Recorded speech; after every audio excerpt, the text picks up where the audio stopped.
இலங்கையில் நடாத்தப்படுகின்ற அனைத்து விதமான போட்டி பரீட்சைகளுக்கும் தயாராகிக் கொண்டிருக்கிற நண்பர்கள் அனைவரையும் வரவேற்று கொண்டவனாக இந்த வினா இன்றைய வீடியோவில் கிராம நிலதாரி போட்டி பரீட்சைக்காக தயாராகி கொண்டிருக்கிற நண்பர்களுக்கு எதிர்பார்க்கப்படுகின்ற வினாக்களில் ஒரு அமைப்பு வினாதான் இந்த ஒருங்கமைவு சமன்பாட்டை பயன்படுத்தி தீர்க்க வேண்டிய வினா.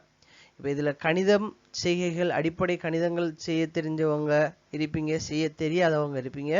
யாரும் கவலைப்பட வேணாம். நீங்கள் கணிதம் செய்ய தெரிஞ்சவங்களாக இருந்தாலும் சரி, கணிதம் அடிப்படை தெரியாதவங்களாக இருந்தாலும் சரி, இந்த வீடியோவை நீங்கள் பார்க்குற நேரம் கண்டிப்பாக இது மாதிரியான எப்படி வினாக்கள் வந்தாலும் உங்களுக்கு விடையளித்து கொள்ளக்கூடியதாக இருக்கும். தொடர்ந்து இந்த வீடியோவை முழுமையாக பார்வையிடுங்க. கட்டாயம் என்னுடைய யூடியூப் சேனலுக்கு சப்ஸ்கிரைப் பண்ணுங்கள், ஆதரவு தாங்க. அதுபோல் என்னுடைய ஃபேஸ்புக் பக்கத்தையும் ஃபாலோ பண்ணி இந்த வீடியோக்களை முழுமையாக பார்வையிட்டுக் கொள்ளுங்க. கேள்விக்குள்ள செல்லலாம். கேள்வி என்னென்றால், ஒரு சிறுவனின் உண்டியலில் 5 ரூபாய் நாணயங்கள் 10 ரூபாய் நாணயங்களும் மட்டுமே உள்ளன. அவனிடம் இருக்கக்கூடிய மொத்த நாணயங்களின் எண்ணிக்கை 25. அந்த நாணயங்களின் மொத்த மதிப்பு 175 ரூபாய் எனில் அவனிடம் எத்தனை 5 ரூபாய் நாணயங்கள் இருக்கிறது, எத்தனை 10 ரூபாய் நாணயங்கள் இருக்கிறதுங்கிறதான் வினா. இப்போ இதே மாதிரி தான் என்ன செய்வாங்க, எல்லா வினாவும் இதே மாதிரி தான் வேறு வேறு இலக்கங்களை போட்டு வரப்போகுது. இப்போ நாங்கள் இதை எப்படி செய்யலாம்? முதல் மெத்தட்டுக்கு வருவோம். அதாவது தியரிக்கலை இதை எப்படி செய்கிற சமன்பாடுகளை பயன்படுத்தி ஒருங்கமைவு சமன்பாட்டு அடிப்படையில் இதை எப்படி செய்கிறேன்றதை நான் ஒழுங்கப்படுத்துகிறேன். Okay right. இப்போ நீங்கள் என்ன செய்யுங்கண்டா, முதலாவது எண்ணிக்கையை குறித்து கொள்ளுங்க. அதாவது எத்தனை நாணயங்கள் எங்களுக்கு தரப்பட்டிருக்குது, மொத்த நாணயங்களின் எண்ணிக்கை 25 இருக்குது. இப்போ அதில் 5 ரூபாய் நாணயம் எத்தனை இருக்கு, 10 ரூபாய் நாணயம் எத்தனை இருக்குன்னு எங்களுக்கு தெரியாது. ஆனால் இது ரெண்டும் சேர்ந்து தான் 25 இருக்குன்னு எங்களுக்கு சொல்லப்பட்டிருக்கு. அப்போ நாங்கள் இதை 5 ரூபாய் நாணயத்தை எக்ஸ் என்று எடுத்துக்குவோம், 10 ரூபாய் நாணயத்தை ஒய் என்று எடுத்துக்குவோம். அப்போ நாங்கள் முதலாவது நாணயங்களின் எண்ணிக்கைங்கிறதுக்கு ஒரு சமன்பாடு எடுத்துக்குவோம். சரிதானே? நாணயங்களின் எண்ணிக்கைக்கு ஒரு சமன்பாடு. என்ன சமன்பாடு? இந்த எக்ஸும், அதாவது 5 ரூபாய் நாணயமும் வையும் சேர்ந்துதான் சமன் 25 நாணயம் இருக்கி. இது ஓகேவா? இதை நீங்கள் என்ன செய்யுங்க, எழுதி வச்சுக்கொள்ளுங்க. ரைட். ரெண்டாவது சொல்றாங்க, அது ரெண்டுடைய கூட்டுத்தொகை. சரிதானே? ரெண்டுடைய கூட்டுத்தொகை 5 ரூபா நாணயம் எத்தனை இருக்கோ, அதே போல் 10 ரூபா நாணயம் எத்தனை இருக்கோ, இது ரெண்டும் சேர்ந்தா அதில் பெறுமதி 175 ரூபாய் என்று சொல்கிறாங்க. அப்போ நீங்கள் ரெண்டாவது குறிச்சு கொள்ளணும், என்ன பெறுமதி, எவ்வளவு பெறுமதிங்கிறத என்ன செய்யுங்க, மதிப்பு அல்லது மதிப்பெண்டு வச்சுக்கொள்ளுங்க. மதிப்பெண்டு வச்சுக்கொள்ளுங்க. பெறுமதிங்கிறத விட மதிப்பெண்டு எழுதி வச்சுக்கொள்ளுங்களேன். ரைட். மதிப்பு, அதனுடைய மதிப்பு எவ்வளவு என்றதை நீங்கள் குறித்து வச்சுக்குவோம். ரைட். நான் மதிப்புங்கிறத குறித்து வச்சுக்குவோம். சரி, என்ன சொல்லப்பட்டீங்க? 175 ரூபாய் சொல்லப்பட்டீங்க. அப்போ முதலாவது சொல்கிறேன், 5, அதாவது 5 ரூபாய் நாணயம். சரிதானே? அது எத்தனை இருக்குன்னு எங்களுக்கு தெரியாதுன்றதுனால தான் அதை நாம் எத்தனை என்று தெரியாதுங்கிறதுக்கு எக்ஸை போடுறோம். அதுவும் அதே போல் 10 ரூபாய் நாணயம், 10 ரூபாய் நாணயத்துக்கு நம்ம என்ன போட்டிக்கிறோம்? ஒய்யும் போட்டிக்கிறோம். இப்போ இவங்க ரெண்டு பேரும் சேர்ந்து தான் இவங்களோட பெறுமதி என்னையாம் 175. ரைட். இப்போ நம்ம செய்ய வேண்டிய வேலை என்னண்டா, இதில் எக்ஸும் ஒய்யும் இருக்குதானே. அப்போ நம்ம என்ன செய்வோம், இந்த சமன்பாடுக்கு திரும்ப வருவோம். இதில் எக்ஸும் ஒய்யும் இருக்கு, இது ரெண்டும் சேர்ந்து தான் 25 சொல்லப்பட்டிருக்கு. இப்போ நம்ம என்ன செய்வோம்டா, எக்ஸை காணுவோம். சரிதானே? எக்ஸை காண்றேன்டா என்ன, இதில் என்ன சொல்லப்படுது நல்லா கவனிங்க.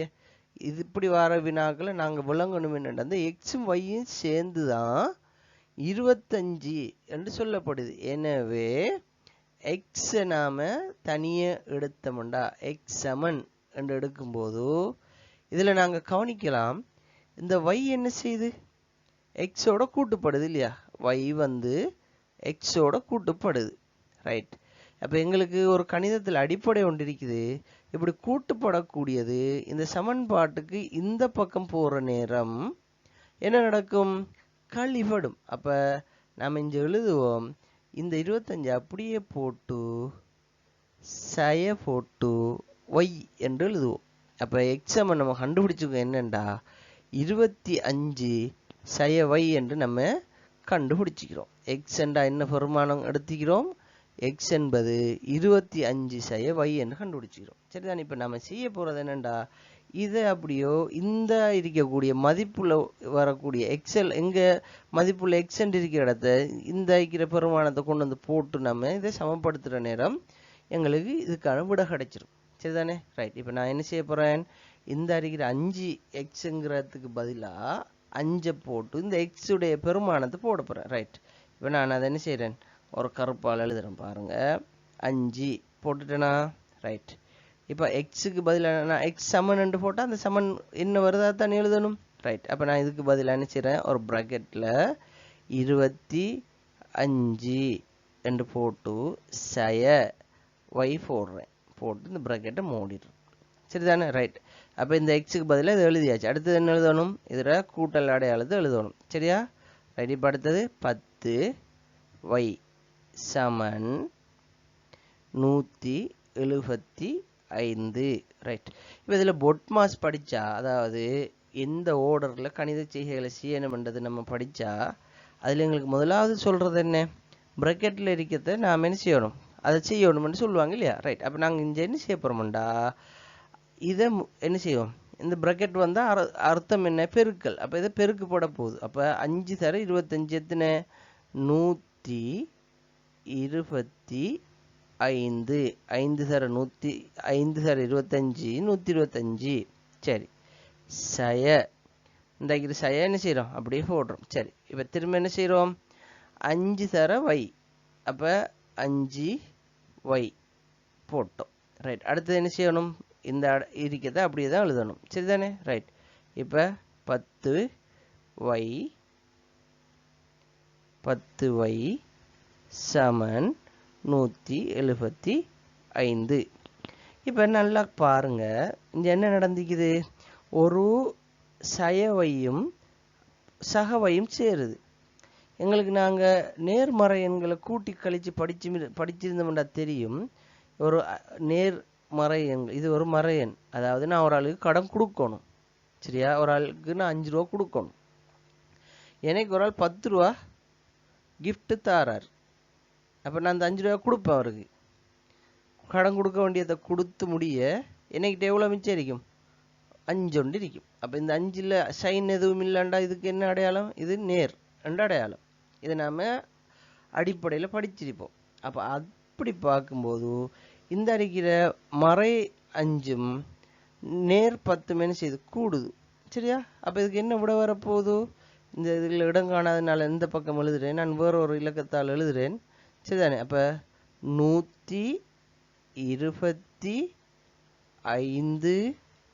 சரியான 125. சரியா. ரைட். இப்போ நான் என்ன செஞ்சுக்கிறேன், இதை ப்ளஸ் அடையாளமாக மாற்றிட்டேன் இல்லையா. அப்போ நான் இந்த இருக்கிற மைனஸ் அடையாளம் ப்ளஸ் அடையாளமாக மாறப்போகுது. ப்ளஸ் அடையாளம் 5 ஒய். சரிதானே. நான் இங்கே 5 எழுதுறேன் இல்லை, இது நம்ம வையத்தான் காண்றதுக்கு தான். அதாவது மறை 5 ஒய்யில் ஒய் என்ன செய்கிறோம், நேர் 10 ஒய்யோட கூட்டுறோம். அப்போ கூட்டும்போது என்ன நடந்துக்கின்றதை நம்ம இங்கே பார்த்தோம். அப்போ 5 ஒய் சரிதானே சமன் 175 என்றா. இப்போ நம்ம இந்த ஒய்யை காண்றதுக்கு என்ன செய்வோம், 5 ஒய் என்று போடுவோம். நம்ம ஏற்கனவே மேலே செஞ்ச மாதிரி, ஏற்கனவே நம்ம அந்த எக்ஸை கண்ட மாதிரி இப்போ ஒய்யை நம்ம என்ன செய்ய போகிறோம், 5 ஒய் என்று போடுறோம். போட்டு சமன் போட்டு சரிதானே. இந்த 175 சமனு பக்கத்தில் இருக்குது, அப்படியே எழுதுங்க. 175 இருக்கு. ரைட். இப்போ இந்த 125 பார்த்தீங்கன்னா எந்த அடையாளத்தோட கூட்டல் அடையாளத்தோட, அதாவது கூடிக்கொண்டு இருக்கு, கூட்டுப்பட்டுக்கிட்டு இருக்கு. இப்போ இவர் என்ன செய்ய போகிறாரு, இந்த இருக்கிறவர் சமன்பாட்டுக்கு அங்கால போகிறார். சமன்பாட்டுக்கு அங்கால போனார்ண்டா அவரோட விளக்கம் என்ன? சமன்பாட்டுக்கு அங்கால போனார்ண்டா காலிப்படுவார்.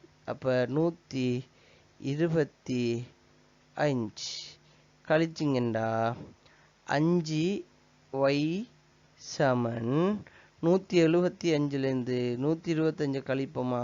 175லேருந்து 125 கழிச்சா வரப்போகிற விட 50. சரிதானே? 0 7 5 போனால் 7 2 போனால் 5 0. ரைட். அப்போ வரப்போகிற விட 50. அப்போ 5y 50ண்டா 1y 10. சரிதானே? 5y 50ண்டா 1y 10. எனவே 10 ரூபாய் நாணயங்கள், நம்ம இந்த 10 ரூபாய் நாணயத்துக்கு y என்று போட்டிக்கிறோம்.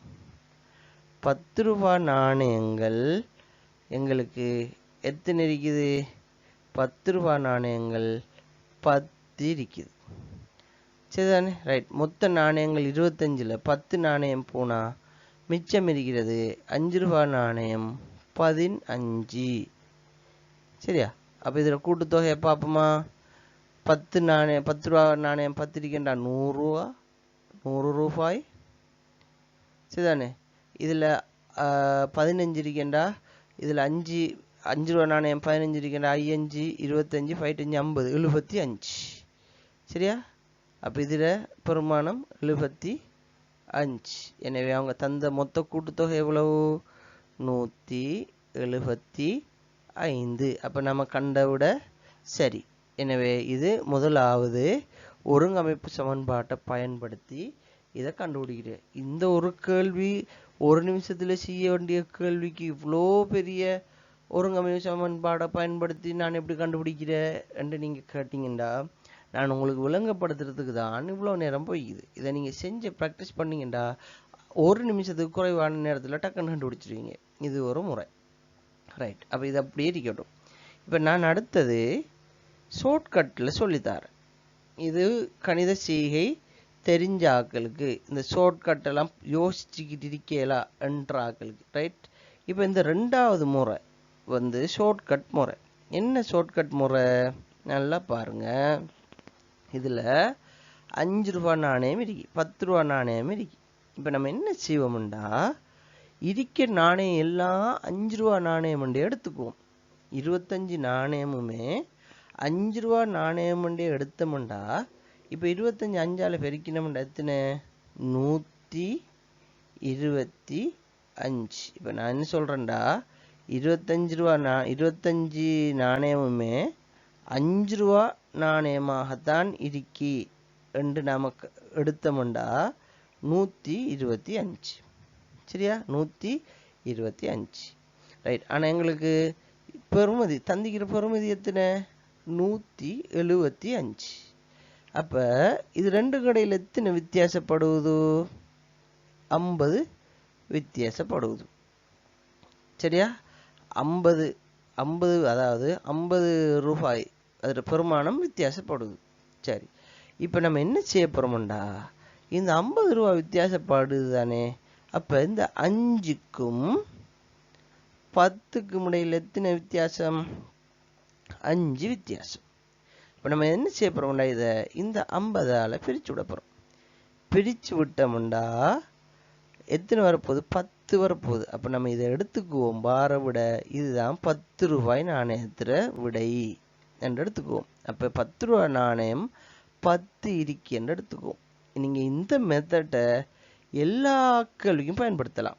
அதாவது என்ன கேள்வி தந்தாலும், உதாரணமாக இந்த 5 ரூபா நாணயத்துக்கு பதிலாக ஒரு ஆடோ இல்லை மாடோ, ஆடு வந்து இத்தனைக்கு, ஆட்டுற கால் இத்தனைக்கு, மாட்டுற கால் இத்தனைக்குன்னு எதை தந்தாலும் நம்ம தாரத்தை முதலாவதை மொத்தமாக பார்ப்போம்.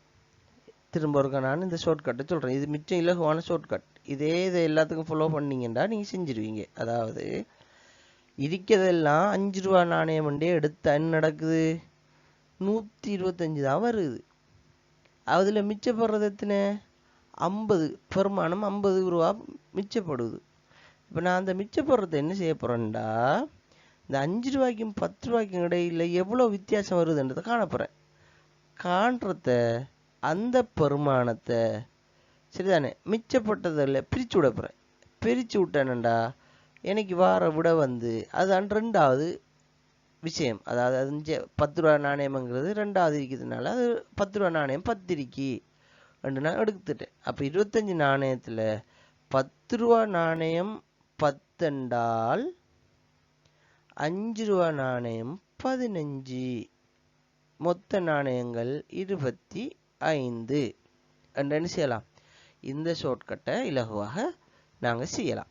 இது உங்களுக்கு விளங்கியிருந்தால் கட்டாயம் என்னுடைய வீடியோ ஃபாலோ பண்ணுங்கள். இதில் உங்களோட கமெண்ட்ஸ் பண்ணுங்கள், லைக் பண்ணுங்கள், ஷேர் பண்ணுங்கள். இதே மாதிரி இதில் தொடரில் இன்னும் 5 கேள்விகளை நான் போட்டிருக்கிறேன்.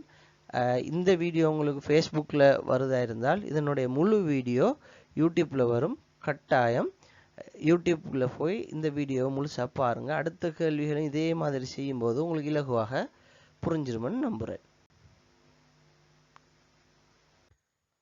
ஓகே, அதே மாதிரியான இன்னொரு வினா எங்களுக்கு தரப்பட்டிருக்கு. ரைட், இந்த வினாவை நான் உங்களுக்கு விளங்கப்படுத்துறதுக்கு முதல்ல ஷார்ட்கட் முறை சொல்லித்தரேன். சரிதானே? எடுத்தோடனே தியரிக்கல் முறை போகிற நேரம் சில நேரம் உங்களுக்கு அலர்ஜிக்காக இருக்கும், இந்த கேள்வி விளங்காமல் இருக்கும். ரைட், ஷார்ட்கட் முறைக்குள்ளே போவோமா? ஓகே, பார்ப்போம். இதில் எங்களுக்கு கோழியும் தந்திருக்குது, பசுக்களும் தந்திருக்குது. சரிதானே? அதில் மொத்த எண்ணிக்கை நம்ம கேள்வியை வாசிப்போம். முதல்ல பண்ணையில் வந்து சில பசுக்கள் இருக்கிறது, அதே நேரம் சில கோழிகள் இருக்கு. அங்கே உள்ள மொத்த தலைகள் என்று சந்திக்கிறாங்க. மொத்த தலைகள் 30. அதாவது மொத்த 30 என்று சொல்லாம எங்களை குழப்புறதுக்காக மொத்த தலைகள் 30 இருக்குன்னு சொல்லிக்கிறாங்க. சரிதானே? அதனுடைய கால்கள் எண்ணி பார்த்தா 84 வருதுன்னு சொல்ல. இதன் நேரத்தோட எப்படி எங்களுக்கு வினா தந்தாங்க? 5 ரூபா நாணயமும் இருக்கி, 10 ரூபா நாணயமும் இருக்கி. இந்த 2 நாணயமும் மொத்தம் எங்களுக்கு 30 நாணயம் இருக்கி. உதாரணமா 30 நாணயம் இருக்குன்னு சொன்ன மாதிரி அங்கே 25 நாணயம் இருக்குன்னு சொன்னாங்க. அதில் பெறுமதி அந்த 25 நாணயத்தில் பெறுமதியும் பார்த்தா எவ்வளோ 175ன்னு சொல்லி தந்தாங்க இல்லையா? அதே விஷயத்த இங்கே வேறு மாதிரி தராங்க. என்ன? தலையண்டும் காலண்டும் தராங்க. அவ்வளோதான் வித்தியாசம். சரி, இப்போ நம்ம என்ன செய்வோம்? முதல்ல ஷார்ட்கட் இலகுவான முறைங்கிறத நம்ம பச்சையாக பார்ப்போம். எங்களுக்கு எப்பயுமே இலகுவானது பிடித்தமானது பச்சைங்கிறதுக்குள்ளே வாரதுனால நம்ம பச்சையில் இந்த ஷார்ட்கட்டை பார்ப்போம். ஓகே, இப்போ நான் என்ன செய்கிறேன்டா, முதல்ல இருக்கிற 30 உருப்படியும் கோழி என்று எடுத்துக்கிறேன். ஏன் நான் பசு எடுக்காமல் கோழி எடுக்கிறேன்டா, கோழிக்கு எப்படியுமே 2 கால் தானே இருக்கு. அப்போ பெருக்கிற வேலை எனக்கு இலகு, அதனால கோழி எடுத்துக்கிறேன். இப்போ 30 கோழி என்று எடுத்தா ஒரு கோழிக்கு 2 கால் படி 30/2 எத்தனை வரப்போகுது? 30/2 ஒரு கோழிக்கு 2 காலண்டா 60 கால் வரப்போகுது. சரி, இந்த தந்திக்கிறது எத்தனை? 84. அப்போ நான் கோழி என்று பார்த்ததுக்கு எனக்கு 60 கால் தான் வந்துச்சு. இப்போ 24 கால் பேலன்ஸ் ஆகுது. இப்போ நான் என்ன செய்ய போகிறேன்? அடுத்தது மாட்டுக்கு எத்தனை கால் இருக்கு? 4 கால் இருக்கு. கோழிக்கு 2 கால் இருக்கு. இந்த 2 கடையில் வித்தியாசம் என்ன? 2. அப்போ நான் என்ன செய்ய போகிறேன்டா, இந்த 2ஆல் இந்த மிச்சப்படுற காலை பிரித்து விட போகிறேன். பிரித்து விட்டா வார விட எத்தனை? 12. அப்போ இந்த 12ங்கிறது பசுக்கள் என்று எடுத்துக்கிறேன். நான் 12 பசுக்கள் என்று எடுத்துக்கிறேன். ரைட், இப்போ 30 உருப்படியில் 12 பசுக்கள் என்றால் மிச்சம் 18 கோழிகள் என்று வச்சுக்குவோம். அதை விட கோழிகள் என்றால் இதை நான் எப்படி கண்டேன்? நான் இதை சின்ன எல்லாத்தையும் கோழி என்று எடுத்தேன். அடுத்த நேரம் எனக்கு விட 60 வந்துச்சு. ஆனால் இங்கே 84 கால் இருக்கு, அதில் 24 ஷார்ட் ஆகுது. அப்போ அந்த 24 நான் என்ன செஞ்சேன்டா, அந்த கோழிக்கும் மாட்டுக்கும் இடையில எத்தனை கால் வித்தியாசப்படுது? 2 கால் வித்தியாசப்படுது. அப்போ நான் என்ன செஞ்சேன், அந்த வித்தியாசப்படுறதால பிடிச்சி இந்த 24 பிரித்து விட்டேன். பிரித்து விட்டதை ஏன் கோழிக்கு சேர்க்காம பசுக்கு சேர்த்தேன்டா, பசுவோட கால் கோழியை விட 2 கால் மேலதிகம் இருக்கின்ற அதை பசுவாத்தான் எடுக்கணும் என்றதுனால சரியா. எனவேதான் 24 2ஆல பிரிச்சு 12 பசு என்று எடுத்தேன், 18 கோழி என்று எடுத்தேன். ரைட். இப்ப 18 கோழியும் 2 படி கால் படி 36 கால், 12 பசுவுக்கும் 4 கால் படி 48 கால். இதை கூட்டி பாருங்க.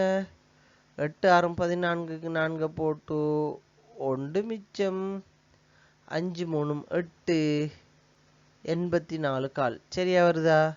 சரியா வரும். அப்போ எங்களோட ஷார்ட்கட் மெத்தட் ஓகே. இது நாங்கள் இது எப்போ என்ன கேள்வி வந்தாலும் இந்த முறையில் நாம் செஞ்சமா இருந்தால் எங்களுக்கு இலகுவாக 1 நிமிஷத்துல இந்த கேள்வி கூட அழிச்சிடலாம். Okay right. இப்போ நம்ம தியரிக்கலுக்குள்ளே வருவோம். தியரி அடிப்படையில் வரும். தியரி எங்களுக்கு எப்பயுமே ரிஸ்க்குன்றதுனால சிவப்பில் நான் அதை விளங்கப்படுத்துகிறேன். Okay right. இப்போ நான் பசுக்களோட எண்ணிக்கை எனக்கு தெரியாது, சில என்று சொன்னதுனால இந்த சில பசுவை எக்ஸ் என்று எடுத்துக்கிறேன். எத்தனை பசுன்னு சொல்லலை. சில கோழின்னு சொன்னதுனால கோழியை வை என்று எடுத்துக்கிறேன். சரிதானே? இது ரெண்டும் சேர்ந்து தலை மொத்த உருப்படி 30 இருக்காம். அப்போ நான் என்ன செய்ய போகிறேன், இதை எக்ஸ் என்று எடுத்துக்கிட்டேன், அதுவும் வையும் சேர்ந்து தான் 30 தலை இருக்கேன்னு சொல்லிக்கிறாங்க. இப்போ நான் அடுத்து என்ன செய்யணும்டா, எக்ஸ் எத்தனைன்றதை இந்த இதில் காணணும். ஒன்றுமில்லை, வெரி ஈஸி. இதில் நான் செய்ய போகிறேன் எக்ஸ் சமன் சமன் பக்கத்தில் என்ன 30 இருக்கு, அதை அப்படியே போடுவோம் 30. இந்த வை என்ன செஞ்சுக்கிட்டார், கூட்டல் அடையாளத்தோடு இருக்கார். அவர் இஞ்சால வரும்போது சமனுக்கு அங்கால போகும்போது கழித்தல் அடையாளம் வரப்போறார். இது பேசிக்கான மேத்ஸ் உள்ள விஷயம். சரிதானே? இந்த சமனுக்கு முன்னால் இருக்கக்குள்ள அவர் கூட்டல் அடையாளத்தோடு இருந்தவர் அங்கால மாறும்போது கழித்தல் அடையாளத்தோடு இருக்கிறார். ஓகே, இது ஒரு தியரி. அப்போ இதில் நம்ம எக்ஸை கண்டுபிடிச்சிட்டோம். இப்போ அடுத்தது இன்னொன்று இலக்கம் இருக்கு பாருங்க, 84. இது ரெண்டையும் கூட்டி வந்தது. ஓகே, அப்போ இது ரெண்டுடைய கால்களை கூட்டுன நேரம் பசுவுக்கு எத்தனை கால் இருக்கி, 4 கால் இருக்கி. அப்போ 4 கால் உள்ளது எத்தனை இருக்குன்னு எனக்கு தெரியாதுன்றதுனால 4 கால் பசுவோட இதை நான் எக்ஸ் என்று போட்டுறேன். ரைட்.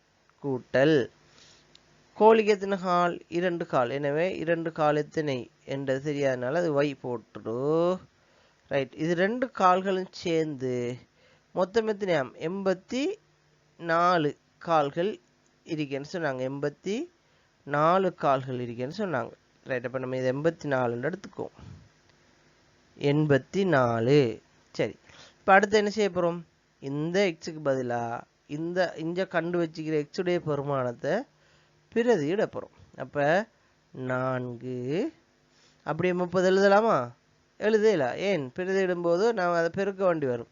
அந்த எக்ஸுக்கு எக்ஸ் இங்கே பெருக்கப்பட்டு தானே 4 எக்ஸ்ன்னா 4 தர எக்ஸ்ன்னு தான் அர்த்தம். அப்போ ப்ராக்கெட்டில் எழுதுவோம். இதை ப்ராக்கெட் போடுறது அதை பெருக்கிறதுக்காக தான். அப்போ 30 சய வை ப்ராக்கெட்டை மூடுங்க, கூட்டல் 2y சமன் 84. ரைட். இப்போ நம்ம அடுத்து என்ன செய்வோம், முதல்ல ப்ராக்கெட்டில் இருக்குது தீர்ப்போம். அப்போ 4 3 12, அப்போ 120. சரிதானே? சய 4y சக 2y சமன் 84. சரியா? ரைட். இப்போ அடுத்து என்ன செய்ய போகிறோம், திரும்ப இதை தீர்க்கணும். என்ன? அப்போ 120 சய, இப்போ என்னண்டா நான் ஒரு ஆளுக்கு 4 ரூபா கடன் கொடுக்கும், அதில் எனக்கு 2 ரூபா கிடச்சி. அப்போ இன்னும் நான் என்ன செய்யணும், 2 ரூபா கடன் கொடுக்கணும். எனவே கொடுக்க வேண்டியது இருக்கிறதுனால அது என்ன மறை. அப்போ 2y சமன் 84. சரி. இப்போ இந்த இடத்துல ஒரு சின்ன விஷயம் இருக்கு. நான் முதல் கணக்கில் இது கூட்டலாக இருந்ததுனால, இந்த ஐக்கிற அடையாளம் கூட்டலாக இருந்ததுனால நான் லேசாக என்ன செஞ்சேன்டா, இந்த ஐக்கிரத்தை இங்கால கொண்டு போய் கழிச்சு விட்டேன். சரிதானே? இப்போ 120லேருந்து 84 கழிச்சு விட்டேன். ஆனால் இங்கே என்ன நடக்குது, இது கழித்தல் அரிக்கி, சரிதானே? அப்போ கழித்தல் அரிக்கிறதுனால நான் இதை இஞ்சால கொண்டு போனேன்டா இதோட கூட்ட வேண்டி வரும்.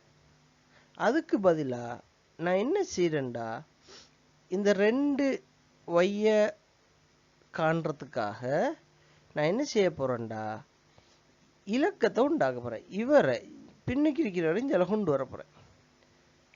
எப்படி கழிக்கணும், இதை கழிச்சா தானே எனக்கு இந்த 2 வையை காணலாம். இது இஞ்சால கொண்டு போய் சரி வராது. நான் அங்கால கொண்டு போனேன்டா கூட்டுப்பட்டுரும். எனவே நான் என்ன செய்யறேன், இந்த 84 இங்கே கொண்டு வரேன். அப்போ இந்த 84 எந்த அடையாளம் இல்லைன்னு என்ன அர்த்தம், அவர் கூட்டலோட இருக்கிறார், கூட்டல் அடையாளத்தோடு இருக்கிறாருன்ற அர்த்தம். இப்போ நான் இவர் என்ன செய்ய போகிறேன்டா, இங்கால கொண்டு வர. அப்போ கொண்டு வரும்போது 120ல் இருந்து என்ன செய்ய போகுது, 80 கழிபட போகுது. 80 கழிபட்டு வார விடதான் வந்து சரிதானே 2 வையா வரப்போகுது, சரிதானே? வார விடதான் 2 வையா வரப்போகுது. அப்போ இந்த 2 வை இஞ்சால் வரப்போகுது, ரைட். 120லேருந்து 80 கழிச்சா எத்தனை வரும், 120லேருந்து 80 கழிச்சா, 100லேருந்து 80 கழிச்சா 80 இல்லை, சாரி 84. இதில் சின்ன மிஸ்டேக் ஒன்று நடந்துட்டு 80 84, சரியா? ரைட். இப்போ 120லிருந்து 84 கழிப்போம். கழிச்சோம்டா 120லிருந்து 84 கழிக்கிற நேரம் 10லேருந்து 4 போனால் 6, சரிதானே? 10லேருந்து 4 போனால் 6. இங்கால 2லேருந்து 8 போகாது, 1லேருந்து 8 போகாது, 11. 11லிருந்து 8 போனால் 3. ஆக 2 y சமன் 36 என்றால் ஒரு y எத்தனை, ஒரு y சமன் 18 என்று விட வரப்போகுது, ரைட். அப்போ நாம் கோழிகளில் கண்டுபிடிச்சிட்டோம். இஞ்ச நம்ம கோழிக்கு வைதான் போட்டு வச்சுக்கிறோம், 18 கோழி இருக்குன்னு கண்டுபிடிச்சிக்கிறோம். எனவே 30ல் 18 போனால் மிகுதி 12. அப்போ எக்ஸ் அதாவது பசுக்கள் 12 என்று கண்டுபிடிச்சிட்டோம். இப்போ இந்த கேள்வி இந்த தியரி வந்து உங்களுக்கு சில நேரம் போர் அடிக்கலாம் அல்லது சில நேரம் அலட்டி ஆகிக்கலாம், சரிதானே? அப்போ இந்த தியரி வந்து கட்டாயம் இதை செஞ்சு தான் செய்யணுமாண்டா உங்களுக்கு தேவையில்லை. இது தெரிஞ்சா ஷார்ட்கட் தெரிஞ்சால் உங்களுக்கு தியரி தேவையில்லை. ஆனால் சிலருக்கு வேகமாக கணிதம் செய்யக்கூடிய ஆட்கள் இருப்பாங்க, அவங்களுக்கு ஷார்ட்கட் பிடிபடாது டக்கண்டு. அவங்களுக்கு வேகமாக கணிதம் செஞ்சு செய்கிறது இலகுவாக இருக்கும். இப்போ இந்த கணிதத்தை இந்த 2வது வினாவை பொறுத்த வரைக்கும் எங்களுக்கு இந்த எல்லை வரைக்கும், இந்த பிரதிர் எல்லை வரைக்கும் ஓகே. அதுக்கு பிறகு இதை கழிக்கிறதுக்குள்ளே தானே எங்களுக்கு ஒரு சிக்கலாகுது. என்ன, நாங்கள் இந்த 120 84க்கு அந்த பக்கம் கொண்டு போயினா கூட்டுப்பட்டோம், கொண்டு போகக்கூடாது, கூட்டுப்படக்கூடாது. கூட்டுப்பட்டால் கால்கள் வித்தியாசம் வரும், அது செஞ்சுக்க மாட்டோம். எனவே 84 இஞ்சால கொண்டு வந்து கழிச்சு விடுங்க. கழிச்சு விட்டீங்கடா வரப்போகுது 30, என்ன வரப்போகுது எங்களுக்கு 36. அப்போ 2 y 36டா, ஒரு y 18. y என்றால் கோழி, நான் இந்த கோழிக்கு வையன்னு தான் கொடுத்து வச்சுக்கிறோம். எனவே 18 கோழி இருக்கி, 12 பசுக்கள் இருக்குங்கிறது இந்த கேள்விக்கான விடையாக வந்திருக்கிறத பார்க்கலாம். அடுத்த கேள்வியை பார்ப்போம். ஓகே, அடுத்த ஒரு வினா எங்களுக்கு தரப்பட்டிருக்குது. ஒரு திரையரங்கில் 100 டிக்கெட்டுகள் விற்கப்படுது. பெரியவர்களுக்கான டிக்கெட் வந்து 50 ரூபாய், சிறியவர்களுக்கான டிக்கெட் 20 ரூபாய். விற்கப்பட்ட மொத்த டிக்கெட் வசூல் வந்து 3800 ரூபாய்னு தரப்பட்டது. இப்போ நம்ம ஷார்ட்கட் முறைக்கு போவோம். ஷார்ட்கட்டில் என்ன சொல்கிறோம், நாங்கள் சிறியதில் இருந்து பார்ப்போம். என்ன, இப்போ சிறியதை வந்து மொத்தம் விற்கப்பட்டது சிறியது ரெண்டு எடுத்துக்கோமெண்டா 20 ரூபா டிக்கெட் தான் மொத்தம் விற்கப்பட்டன்னு சொன்னால் 2000 100 டிக்கெட்டுக்கும். அப்போ 2000ண்டா இங்கே தரப்பட்டிருக்கிறது வசூல் வந்து 3800. 3800 எவ்வளோ ஷோர்ட் ஆகுது, 1800. அப்போ பெரியாக்களோட டிக்கெட்டை விலை எவ்வளவு 50, சிறியாக்களோட விலை 20. அப்போ இது ரெண்டுக்கும் இடையில வித்தியாசம் 30. எனவே நாம் இதை என்ன செய்ய போகிறோம், 30ஆல் பிரிக்க போகிறோம். அப்போ 6 3 18. எனவே பெரியாக்களோட டிக்கெட் 60 டிக்கெட் வில் போட்டிக்குது. சிறியாக்களோட டிக்கெட் டிக்கெட் என்ன செய்யுது 40 வில் போட்டிக்குது. சரிதானே? அப்போ இதில் கணக்கு பார்த்தீங்கன்னா 50 ரூபா படி இது 3000 வரும். 3000 வரும். இது 20 ரூபா படி 800 ரூபா வரும். அப்போ மொத்த கணக்கு 3800. அப்போ இது சரி, ரைட். இப்போ இதே தியரிகளை பார்த்துமா இருந்தால் நம்ம உலமே செய்கிற மாதிரி 50 ரூபா டிக்கெட்டை எக்ஸ் என்றும் 20 ரூபா டிக்கெட்டை ஒய் என்று எடுத்துக்குவோம். அப்போ இவங்க 2 பேரோட கூட்டுத்தொகை என்ன? எக்ஸ் ஒய்ட 100. இப்போ நாம் இதை 100 இல்லாமல் 0வை குறைச்சி 10 பார்ப்போம். அப்போ எக்ஸ் சமன் 10 சய ஒய். அப்போ இவங்க 2 பேரோட பெறுமதி.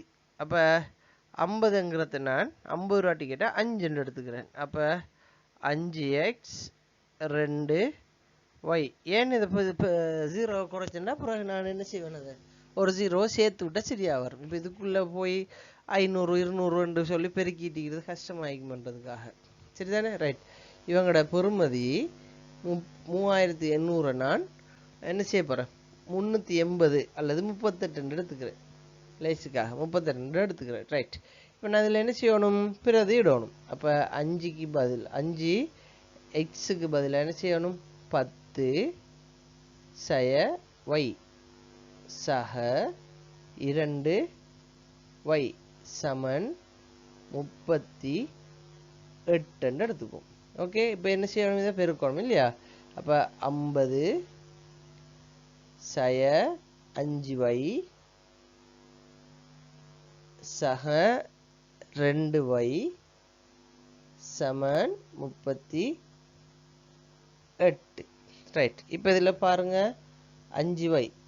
சரிதானே? 5 ஒரு ஆளுக்கு கடன் கொடுக்கணும். அதில் எனக்கு 2 வந்துக்கின்றா. அப்போ இது சய 3y. இப்போ 50 இருக்குது சமன் 38. எனக்கு என்ன கழிக்கணும்? இதில் கூட்டினா பெறுமதி கூட்டிடும். அப்போ இதை என்ன செய்ய போகிறேன்? நான் இஞ்சால கொண்டு வரேன். அப்போ 30 இஞ்சால கொண்டு வந்தேன்னு சொன்னால் 50லேருந்து 38 போனால் 12. அப்போ இது அது 3y சமன் 12 1y 4. சரிதானே? அதாவது y என்ற என்னத்தை பார்த்தோம்? சின்ன பிள்ளைகள்ட பார்த்தோம். அப்போ சின்ன பிள்ளைகள்ட 4 நம்ம ஒரு 0 சேர்க்கணுமே. நான் 0 இல்லாமல் செஞ்சதுனால ஒரு 0 சேர்த்தோம்டா 40 டிக்கெட். பெரியாக்கள்ட 100 டிக்கெட்டில் 40 போனால் எக்ஸ் 60 டிக்கெட். அப்போ இது இலகுவான ஒரு முறை. ஓகே. எப்படி நாங்கள் என்ன செய்யலாம் பார்க்கலாம். ஓகே. அடுத்த வினாவை பார்ப்போம்.